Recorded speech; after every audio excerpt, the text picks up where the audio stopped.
Hello and welcome back to the GSMC Fantasy Sports Podcast, brought to you by the GSMC Sports Network. This is the final segment of today's show, and it should be a very exciting one. We are going to be looking at the potential NBA Finals betting odds, the potential NBA Finals storylines, should the Dallas Mavericks win tonight, as everyone expects.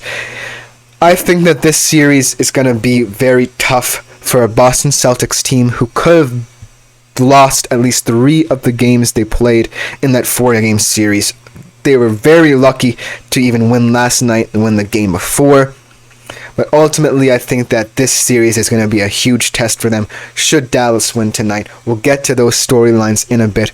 But looking at the odds for the championship, I think that the Celtics right now are the highest odds. Last time I checked, they were at minus 225. And in terms of conference, they had an exorbitant sum on the money line for them.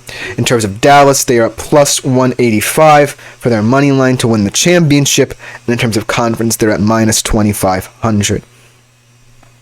I think that in terms of if this is going to be the finals matchup, I still think the Celtics will be the favorites, even though Luka and Kyrie have been the best duo of these playoffs. I just think that it's their time to break through. Jason Tatum and Jaylen Brown are in their 19th and 21st series, respectively, before winning an NBA Finals. Very similar to someone named LeBron James, if you've ever heard of him, before he won an NBA Finals. So I just think that this is their time to break through. I don't think that they're the same team as they were. We saw in the series that when tested, when they were down and they looked like they were out, they came back in both game 3 and 4 in good fashion, even in game 1 when they went to overtime. So I think that the Celtics are better equipped now than they ever were, especially if Kristaps Porzingis returns to combat what Dallas has to offer should they clinch tonight. Let's get into some of the storylines, starting off with KP's return. I think that the Celtics made a very interesting decision to hold him out of Game 4. Obviously, if you're the Boston Celtics, you may have wanted to see how KP looked in game action. Obviously, just putting him straight into the finals could affect his style of play. Obviously, they're going to need a big man to combat the very energetic Derek Lively II and Daniel Gafford down low. But ultimately, I think it's a good decision. They want KP to get his rest. I think it's well-deserved. He needs to be healthy in order for him to be productive in this finals. However, I do think it may kind of muddy the waters of who the betting favorite for finals MVP could be. Ultimately, right now, Jason Tatum leads the odds and even odds. Luka Doncic is at plus 280, and Jaylen Brown right now is at plus 425 after winning the Eastern Conference Finals MVP Larry Bird Trophy. Congratulations to him. He had a stellar series. But looking at how this would be affected if KP returns, I think that KP is obviously going to limit how Jaylen Brown and Jason Tatum play. They're very 1-2 my turn, your turn kind of players. I think KP's addition to this offense helps that kind of stagnated mindset where Jason Tatum and Jaylen Brown feel as if they need to score the points for the Celtics. He adds a lot more in the pick and roll, in the post-up.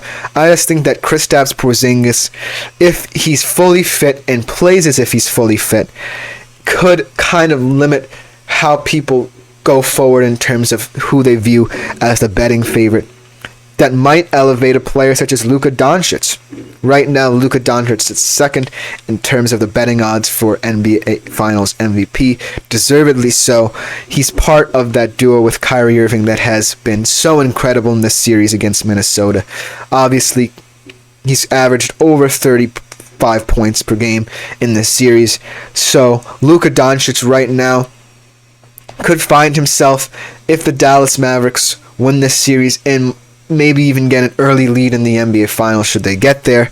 I think that Luka Doncic gets vaulted up due to the fact that Jason Tatum and Jaylen Brown will now have to include Kristaps Porzingis into their offensive thoughts and mindset So look for Luka Doncic's name to rise potentially to that number one spot right now. Jason Tatum obviously may have been affected by not winning the Eastern Conference Finals MVP as well. Still had a very good series, had some very good stat lines obviously in Game 3.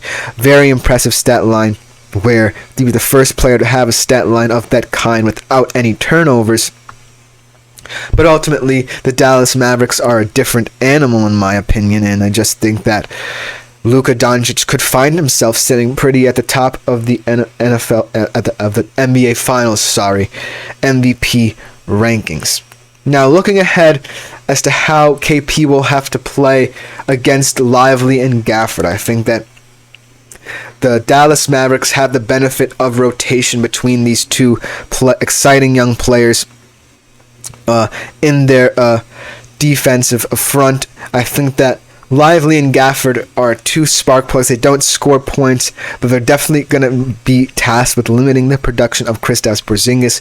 Obviously, I think that if this were to be the finals matchup, the Dallas Mavericks would have the advantage in the front court because of the fact that Kristaps Porzingis is more or less the number one standard for the Celtics front court. Obviously, Al Horford can't add that three-point production on the offensive side, but defensively, he has proven to be a liability whenever Miles Turner or Pascal Siakam would switch onto him in that Eastern Conference Finals series.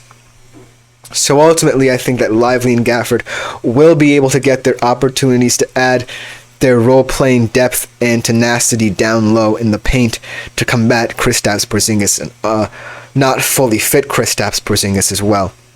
Also, I think Joe Mazzulla will have to be tasked with figuring out how to combat them as well. Obviously, we haven't seen in the Pacers series anyone outside of Al Horford be able to produce except for Oshae Brissett, but he was more in terms of filling out some minutes. So Joe Mazzulla is going to have to be tactically sound in how he sets up his front court and who gets a number of minutes. Obviously, there seems to be a trust issue between Joe Mazzulla and some of his bench players. He's more confident playing some backcourt role players and not some frontcourt role players.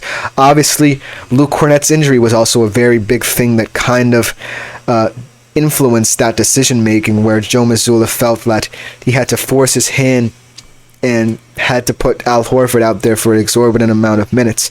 Al Horford's aging, he can't play that many minutes, so who will be the Celtics role player in terms of frontcourt play that will step up and be the number one guy behind Kristaps Porzingis and Al Horford when needed? I think that in terms of fantasy, I think that you will have to look at Celtics frontcourt players now because of the fact that Joe Mazzulla has no choice but to play more than two frontcourt players to combat Lively and Gafford, because honestly, they have the advantage in the frontcourt and maybe even the backcourt because they match up so well for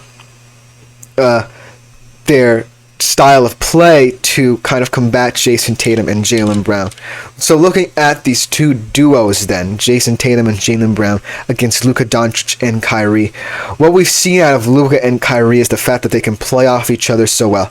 Kyrie's kind of the driving presence. He wants to get into the paint, get to the rim.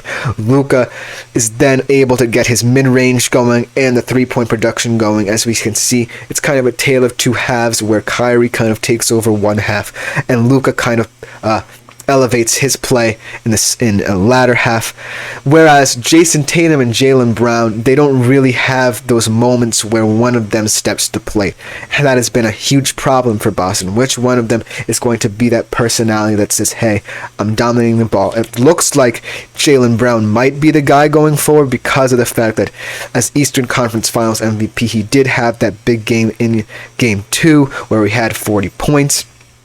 But ultimately, going forward, it's going to be very interesting to see how the Celtics star style of play and the Mavericks star style of play is affected by which coach is able to adapt to the adjustments the other coach makes. I think that right now, Jason Kidd should feel happy that his duo is going, but he knows that offensive production is enough. And Joe Mazzulla, on the other hand, is going to have to worry about his defensive structure. Can Kristaps Porzingis hold up against two very spark-pluggy kind of players in terms of Lively and Gafford, and who he will have to play to kind of add to the minutes and production off the bench for his front court so that Kristaps Porzingis doesn't get tired, nor does Al Horford as well.